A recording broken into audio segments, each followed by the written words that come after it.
तो ये है गणेश कुंज के राजा। और हर बार की तरह इस बार भी यहाँ पर झांकी बनाई गई है और इस बार झांकी बनाई है इन्होंने टोली पाड़ा के ये रे गणेश जी। और ये है सांगापाड़ा के राजा।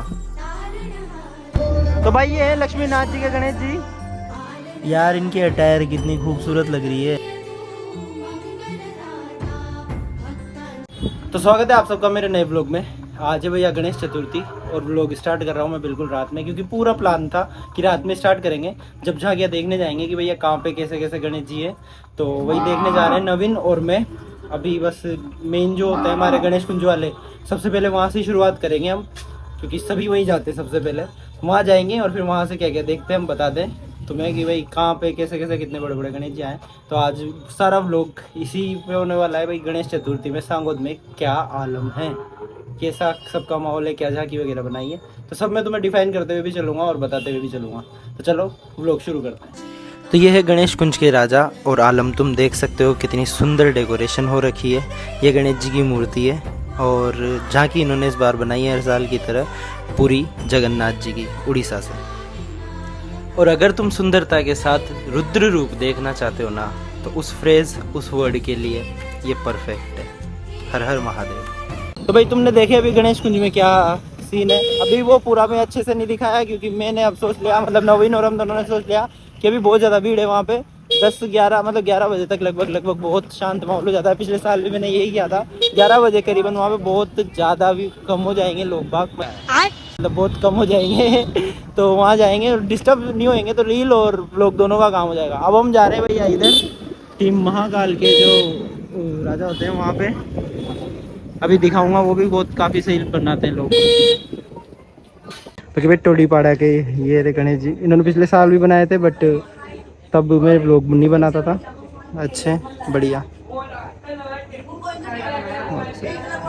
भाई टीम महाकाल का हम देखने तो गए थे, बट उनका क्या है अभी श्रृंगार वगैरह कंप्लीट नहीं हुआ, तो अभी टोडी का देख के आया मैं। तुमने देखा ही सही, मूर्ति अच्छी लग रही है, सही हो जाएगी ये भाई। टोडी से इसने ही बनाई है, मतलब ये भी उनमें से एक मेंबर है। तो ये जो खूबसूरत सी मूर्ति प्रतिमा तुम देख रहे हो सामने, ये है सांगापाड़ा के राजा। और कितने ही सुंदर लग रहे हैं ये। पीछे रेड कलर का एम्बियंस दे रखा है, ऊपर लाइटिंग कर रखी है, और सबसे बड़ी बात अटायर।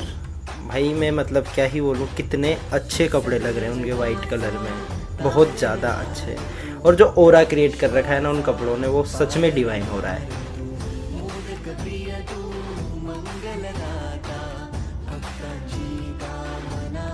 तो ये है लक्ष्मीनाथ जी के गणेश जी, और तुम देख सकते हो क्या ही सुंदर लग रहे हैं ये।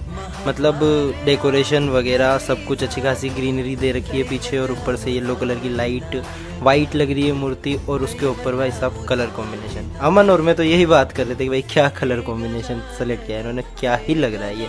मतलब पूरा ब्लू भी नहीं हो और ऊपर से रेड कलर का साफा, भाई परफेक्ट, बहुत प्यारा लग रहा है, बहुत ज़्यादा प्यारा। तो हम जा रहे हैं भैया, ये जो हमारे गणेश जी हैं बहुत पुराने, ये भी बहुत पुराने गणेश जी हैं। तो इनके वहाँ तो ये मंदिर ही है, यहाँ पे सजावट वगैरह होती है। देखे देखते हैं कैसा रहता है। जाता है लड्डू लेने। अबे साले ये लड्डू के पीछे पड़ रहा है भाई। कुछ इस प्रकार का श्रृंगार हुआ है हमारे ये वाले गणेश जी के मंदिर पे, और काफ़ी क्यूट लगते हैं ये वाले गणेश जी भाई, सच में दिल से। ये लक्ष्मीनाथ जी के चौक वाले हैं भैया गणेश जी, काफ़ी ज़्यादा सही लग रहे हैं। अभी कलर कॉम्बिनेशन इन्होंने सबने बहुत बढ़िया करे हैं। देखो अब ये भी जो येलो है ना, ये इतना हेवी येलो नहीं है जो कि आंखों में ही चुभ जाए। हाँ, हालांकि साफे का रंग जो है वो इस पे येलो हो रखा है, ब्लू हो रखा है बहुत ज़्यादा, बट ब्लू लगता भी येलो पे बहुत ज़्यादा सही है। इसकी कभी मतलब अगर आपने टेक्स्ट यूज़ करे हो ना, तो स्ट्रोक बहुत सही जमता है पीले टेक्स्ट पे, और ब्लू टेक्स्ट पे पीला स्ट्रोक बहुत सही जमता है, तो उस हिसाब से बहुत सही लगता है। और ये है सांगोद की टीम महाकाल के राजा। मुझे नहीं लगता कि मेरे पास में कोई ऐसा शब्द होगा जिनसे मैं इनकी सुंदरता का वर्णन कर सकूं। वाकई में मेरी डिक्शनरी खाली है दिमाग की कि मैं क्या बोल सकता हूँ। फिर से आ गए हम गणेश कुंज, और एक बार मैं व्यूअर्स को बता दूं जिन लोगों को नहीं पता, जगन्नाथ जी की यात्रा पूरी उड़ीसा में निकाली जाती है, जो कि काफ़ी ज़्यादा सुंदर और देखने लायक नज़ारों के साथ होती है। खूब सारे लोग आते हैं वहाँ पे। गणेश कुंज से चलकर हम सीधा आ चुके हैं कोलियों के बड़वाले राजा पर, और ये प्रतिमा भी मेरे को काफ़ी सुंदर लगी। इस प्रतिमा में एक यूनिकनेस है, शेषनाग। गणेश जी के साथ शेषनाग मैंने पहली बार देखे हैं, और मुझे जहाँ तक लगता है आपने पहली बार देखे होंगे, बट काफ़ी ज़्यादा सही लग रहे हैं। और यही तो यूनिकनेस है जो अलग बनाती है। तो भाई अब हम अमन भाई को बोल देते हैं अलविदा। अलविदा।